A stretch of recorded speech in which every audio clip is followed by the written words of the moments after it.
Hi, hello mabuhay! Welcome to my vlog! It's me, January Lee, LPT, and I'm wearing Kapampangan camera vlogger na nagsasabing manyamaning maging Kapampangan. Just for today's video mga kapatid, it's been so how many months, yes, it's months, I think, na hindi ako nakapag-vlog or nakapag-upload ako pero hindi niyo ako nakita na nag-intro. So, kasi marami talagang mga kailangan nagbago, parang ganon. Maraming ginawa. And so, parang hindi ko maano yung sarili kong ilagay sa maglalagay pa ako ng intro, parang ganon. Edit-edit na lang tapos upload na kaagad, parang ganon. So, kumusta po kayo mga kapatid? Ayan, so ako okay naman. And I think sa lahat po ng mga nakasupport sa akin, naka-add sa akin or naka-follow sa Facebook ko and TikTok account, nakita nyo kung ano yung isang blessings na dumating or isang malaking blessing na dumating sa buhay ko. Ayan, bago matapos ang taon ng 2023. Yes, so way back August, ayan. So, napakita ko sa inyo na nag-vlog ako, na nagpunta ako sa Our Lady of Manaoag sa Pangasinan. Ayan. So, nagsimba ako, if I'm not mistaken, that was August 26 nung pumunta ako. Tapos, nag-check-in ako. Tapos, August 27 nung nagsimba ako sa Our Lady of Manaoag. Then, bumabagyo that time nung nagpunta kami. Pero, ano pa rin, tawag dito, yung tuloy pa rin, nagsimba pa rin. And syempre may hinihiling tayo. Tsaka syempre sabi ko nga, I'm so busy nung mga nakaraang buwan bago yung time na pumunta ako ng Our Lady of Manaoag. Kasi nagsa-self-review ako after ko sa hospital. Pag uwi ko ng bahay is nagre-review ako at least 9 p.m. to 11 p.m. I gave at least 2 hours, yes, 2 hours ng pagre-review. Ayan. So actually, sabi ko nga, I'm graduate with a Bachelor's degree of Business Administration, major in Banking and Finance. Then, nag-take po ako ng Methods of Teaching, 18 units, new curriculum. And then, sa Holy Cross College yun. So, hi, hello po sa lahat po ng mga professor ko sa Holy Cross College. At sa lahat po ng naging kaklase ko. Ayan.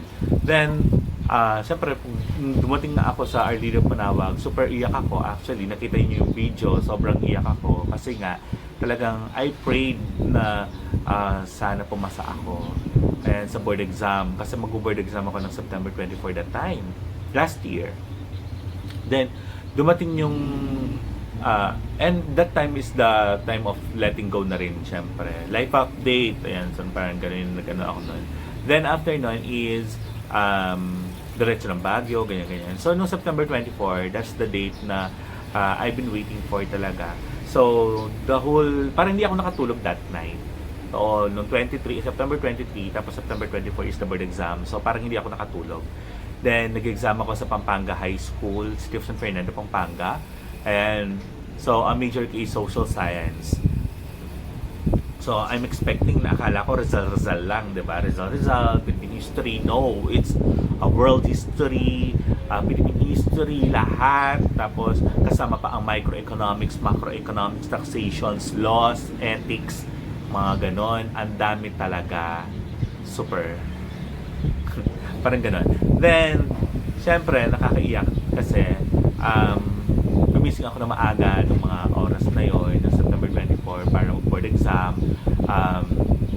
Dun sa pila, napakahaba-haba talaga ng pila. Tapos, nung nandun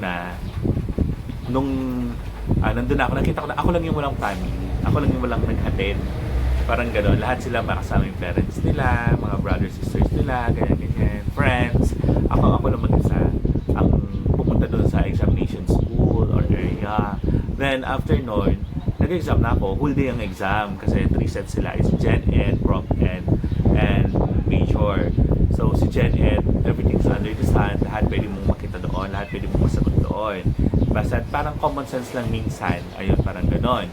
Then si Prof Ed, it's all about this community, school, parents, and student.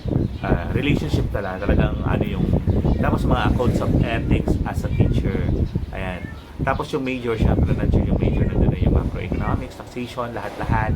Nandun na yung mga history, world history, mga author, ganyan. So, ayun. So, bago pa tumila ako kang manok, sinasabi ko na nasa labas ako, nasa terrace ako, so merong manok dito, sigurado titilapot siya. Ngayon nga may nagbumiyaw na pusa. Ayan. So, dumating yung December, yes, December 7 is the most awaited date para sa mga nag-board exam. Actually, may duty ako that time sa Pampanga Premier Medical Center. Then, nung lalabas na yung result is around 3 p.m. Lumabas na yung link. Hindi ako makapasok. Actually, hindi kami makapasok ng mga kasama ko. Though, hindi lahat ng mga kasama ko, I think, alam nila na nag-board exam ako. Pero hindi kasi lahat, hindi ko talaga hindi ko kino-cover. Or hindi ko sinasabi sa kanila na nag-take ako ng board exam. Then, after nun, hindi kami makapasok sa link, 3 p.m. na. Hindi kami makapasok sa link na binigay nila. Tapos, nag-post din si Carl Balita ng link na lumabas na raw yung exam, yung result ng exam, ganyan. So, hindi ko talaga siya mabuksan. So, ang ginawa ko, dinaanan ko is, actually, nag-pray ako. Sasabihin ko mamaya kung sino sa mga tinawag ko or dinasalan ko talaga ng bonggang-bongga. And I know talagang some of you guys na makakapanood na itong video na to is maniniwala sa akin. And so, pauwi pa lang ako. Pero that day, bago pumasok sa office is, dumaan muna ako sa church namin dito sa Santa Ana. So, pinunta ko muna siya, Apo Santa Ana. Sabi ko, Apo Santa Ana, ibigay niyo na sa akin. Alam ko, pasado na ako. Alam ko, oh my God, look, talagang nangingilabot pa rin ako. Ayan. So, sabi ko, ibigay niyo na sa akin. Alam ko, makikita ko yung pangalan ko sa mga list na mga pumasa today. Tapos, ayun, pumasok na ako. Tapos, nasa office ako, akyat baba ako sa second floor. Kasi nasa second floor yung chapel. Nandoon yung St. Jude. Ayan. So, doon dasalan kay St. Jude. Pinupuntahan ko siya. Nagtataka siguro yung mga ka-office mate ko saan ako pupunta. Bakit? Labas-masok ako. Pupunta pabalik sa St. Jude. Tapos sa chapel kasi kinakausap ko nga sa St. Jude. Sabi ko, gusto ko makita ngayon yung pangalan ko na nasa list ng mga pastors. Ayun. Tapos, nung pagka-uwi ko, actually hindi pa pauwi pa lang ako, dumaan ako ng Katedral ng San Fernando kung saan nandun yung simbahan. Siyempre, nag-visit lang ako. Sabi ko na sana makapasa ako sa board exam. Then after nun is sumakay na ako ng bus. So along the way, going home, hindi talaga kami hindi talaga kami makapasok. Pero yung isa kong friend, nakapasok. Yung isa kong ka-opisina nakapasok sa link. Tapos, kinongrats niya ako sa GC namin. Sabi niya, January, congratulations. Tapos, nag-PM ako sa kanya, bakit? Tapos sabi niya, pumasa ka, di ba ikaw to? Sabi sa akin. That was Melody. Ayan, so Ma'am Melody. Ayan, talagang siya ang unang nakakita na pumasa ako. Ayan.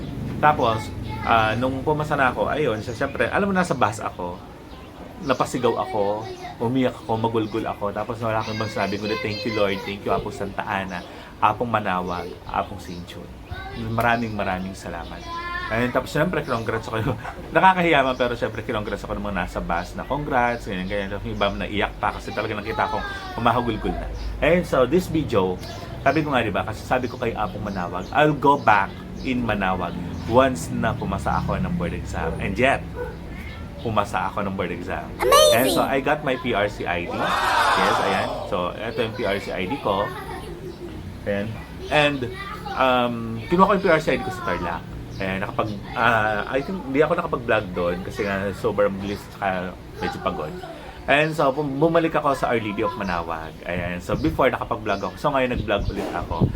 Mas malapit na ako sa altar. Parang gano'n. Tapos, ikot-ikot lang ng konti. Parang gano'n. So, pili ko mas mahaba pa itong intro ko kaysa sa mga videos na nakuha ko sa na-captured ko sa Our Lady of Manawag. Which is, babalik din naman kami sa Alonan. I went in Manawag alone. Then,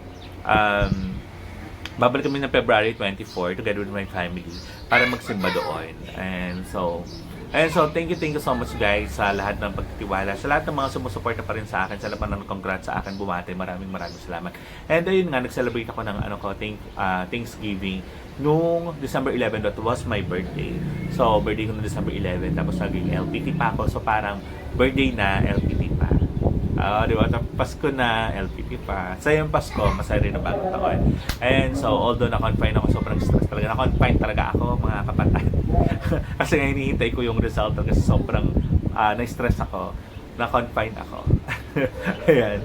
So, na-confine ako 5 days ata or 6 days. And so, tiki-tiki sa yung Pampanga Premier Medical Center and kay Doc Guevara, Sherwin Guevara, kay Doc Ronda Susain Bringas, ayan, sa aking cardio, sa aking pulmo. And so, thank you so much. So, panoorin niyo ito hanggang sa dulo mga kapatid and tignan niyo yung Thanksgiving video para sa RDD of Manawag. Kasi bumalik ako doon para magpasalamat, magsimba at magpasalamat. And so, ipapakita ko the next vlog ko kung ano din yung mga pwede kong ibigay sa inyong mga tips ayan, para pumasa sa board exam, preparation for the board exam, ayun sino mga dapat nyo. Actually, lahat naman pwedeng dasalin actually. Pero ito kasi mas feeling ko mas powerful, which is marami na rin kasi nagsabi na powerful na magdasal sa kanya or sa kanila. Then, ayun, ay kukwento ko lahat doon kung ano yung mga struggles na dinaanan ko preparation for the board exam. So, don't forget to follow me and subscribe to my YouTube channel. And subscribe din kayo sa aking kabilang YouTube channel which is It's Me, Chan Warily. Yes? Then, follow nyo ako sa TikTok ko and sa Facebook account ko, Chan Warily. And so, follow me also to my Instagram, to my Twitter account is Jesse Samson, JHESSIESSMSON. Then, and so, sa lahat po ng mga na-meet ko, summer is sa mga Santo Niño Festival o kung saan man. So, thank you so much. Pasal po na nagpapapicture. Huwag na po saan na masyado. Kasi totoo na nakakahiya kasi hindi naman ako yung sikat na vlogger. Ayan. Tsaka hindi ako yung masyadong active na vlogger. Kumbaga, right now, I'm just sharing my achievements to all of you guys. And of course, syempre, hindi ko alam kung kailan ako magtuturo. Though I have a plan. Pero I think mas prepared ako kung siguro parang ganun. Tignan natin what's next na plano ni God para sa atin. Ayan, so thank you so much po. Panoorin nyo ito hanggang dulo. And it's a small video clips lang para sa pagpunta ko sa RDD of Manawag. And so thank you so much po. Ingat po always and God bless us all. Thank you! A few moments later.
Oo naman.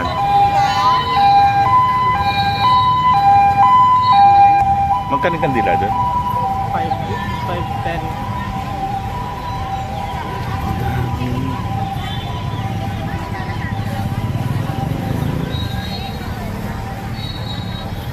Ako ng biyahe. Sobra.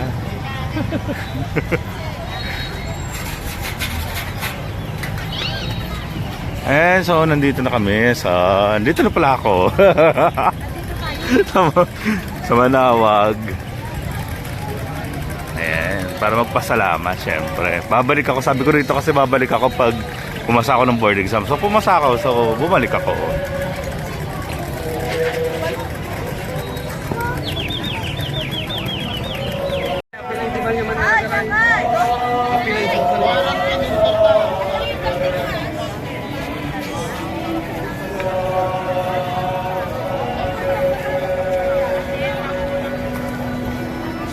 Makapasok tayo.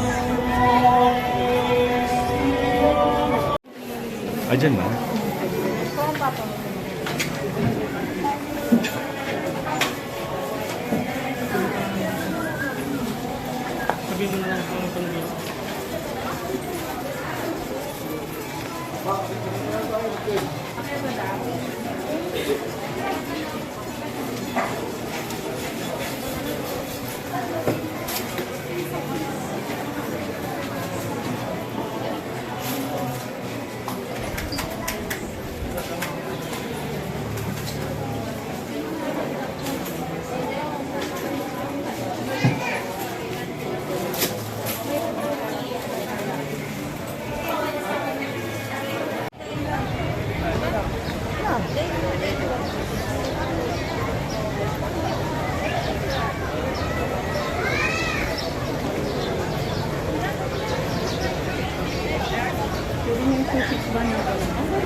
Kaya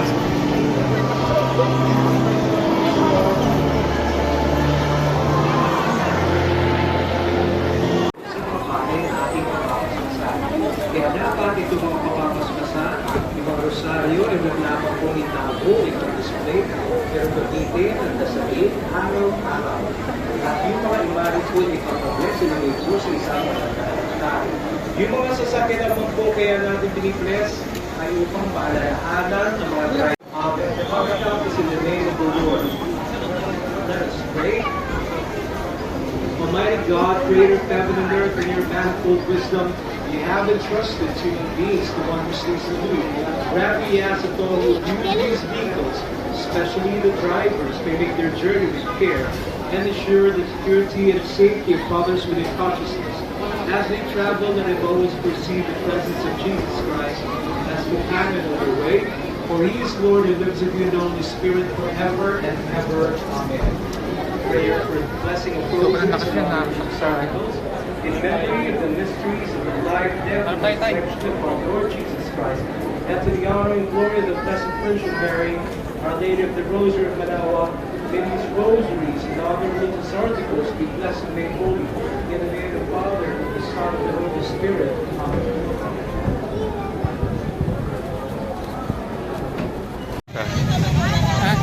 Ayun o, magkano kayo mga ganyan? Magkano yung ganyan? 100?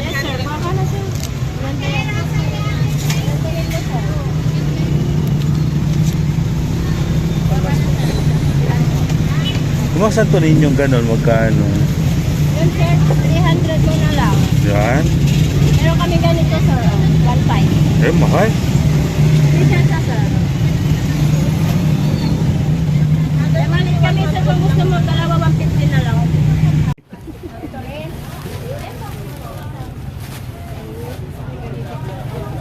Ano ka na ganito pag Sa chicharon magkano? 300. Ayun na to. Kundandit. Ano yung kundandit? Tignan mo yung kundandit. Yan, ano ba yan? Pinatamis din. Parang sugar din, no? Native rice cake. Ano, ang dami ng pera. Ay,